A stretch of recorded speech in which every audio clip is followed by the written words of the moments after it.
16 janvier 1977, 16 janvier 2018. Déjà 41 ans que des mercenaires ayant à leur tête Bob Denard ont tenté de renverser le régime militaro-marxiste dirigé par feu général Mathieu Kérékou. Dans l'optique de rendre hommage aux 7 vaillants héros morts pour la patrie, une cérémonie de dépôt de gerbes a été organisée ce mardi matin à la place du souvenir de Kadjeon. Retour sur les faits avec un témoin du 16 janvier 1977. Le 16 janvier 1977, au petit matin, aux environs de 7 heures, s'est débarqué dans notre pays un avion commandité par les mercenaires. Ils ont atterri à l'aéroport international de Kadjeon. Ils ont débarqué du matériel, leur arsenal de guerre et le piquet qui était en place à l'aéroport. Ils ont neutralisé les éléments d'abord et là, les hostilités ont commencé. Et c'est là où un autre engin qui était en profondeur, ils ont neutralisé l'engin et les coups de feu ont commencé. Ils ont utilisé 3 itinéraires. Ils ont pris par la route internationale et la route de l'aéroport au palais. Ils ont pris la route de Kadjeon devant Bon Pasteur où ils ont pris pour arriver jusqu'au Kodiam et ils ont abattu certains de nos amis. Et c'est là où ils ont tué le soldat Sanda Lassisi qui est à titre posthume lieutenant. Et dans leur repli, ils ont abattu l'adjudant Tossou Mathieu qui est capitaine. Et ils ont saisi la benne qui prenait de carburant au Bon Pasteur là, et à la station Kadjeon Bon Pasteur pour prendre la direction de l'aéroport. Et ils avaient occupé une partie devant le trésor.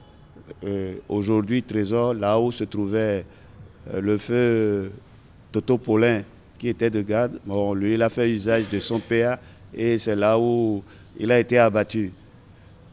Dans leur repli tactique, les bamboutiers, quand la mobilisation du peuple a été sonnée par le feu président général Mathieu Kérékou, c'est là où tous ceux qui étaient à l'aéroport, même jusqu'à nous qui étions dans les zones là, quand le clairon a sonné, nous on s'est habillés parce que quand on sonne la lettre au camp dans le temps, vous vous apprêtez et puis vous sortez.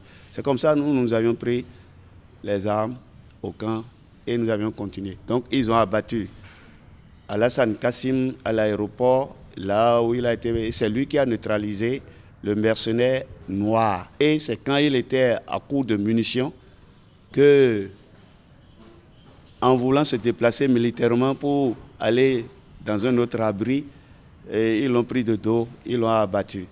Et dans la progression de l'équipe qui a passé par la marina pour aller vers l'aéroport, l'équipe de l'adjudant-chef Tchongo Daniel a abattu le mercenaire blanc sous la coupole de l'UAM. Vous voyez, ils étaient déjà arrivés, mais les tirs de part et d'autre étaient nourris.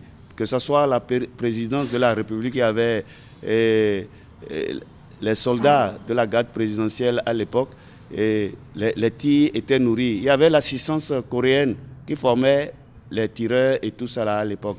Donc ils sont venus dans les environs du camp, ils ont pilonné le camp. Le président Mathieu Kérékou était à l'intérieur, ils ont fui. Ils ont oublié leur matériel et tout. Le matériel abandonné et certains documents sont encore dans les mains des forces armées béninoises. Parce que nous étions une force armée dahoméenne à l'époque.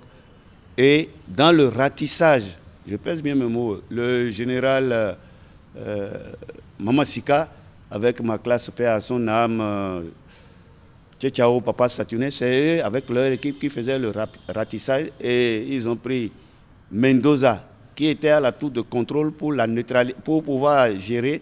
Quand l'avion l'a abandonné, il est descendu, ils l'ont pris dans un buisson. Et c'est un coup d'État, il y avait des Béninois qui étaient à bord de l'avion avec eux. Il y a certains qui ont fait leur témoignage, leur mea culpa. Et ils étaient à l'Assemblée nationale. Mais il y a d'autres qui ont refusé carrément qu'ils n'ont pas participé alors qu'ils étaient dans l'avion. Mais Dieu merci, ils étaient venus pour renverser le régime révolutionnaire à l'époque. Et c'est grâce à à leur arrivée que la mobilisation a été totale au Bénin. La révolution a amené les mercenaires ont amené l'unité nationale, et l'unité nationale a servi à la défense de la patrie. Et à cette unité, la démocratie est venue malgré tous les problèmes que nous avions eus. On dit que les femmes ont joué un rôle capital pour organiser la riposte. Est-ce vrai? Elles étaient des soldats à l'époque, Ouenou Sabine, Tchando, Joséphine. Elles étaient de garde. Donc, on les a récupérées, elles sont parties au magasin pour pouvoir défoncer les caisses et nous servir les AKM et les munitions. C'est des braves dames de notre armée. Elles ont remplacé valablement les Amazones. En ce jour mémorable, l'adjudant-chef Victorin Togbe exprime ses sentiments et fait une doléance. Nous souhaiterions que cette journée soit une journée fériée, chômée et payée. Et que, vous voyez, en son temps, pendant la Révolution, le 26 octobre était la journée des forces armées dahoméennes à l'époque.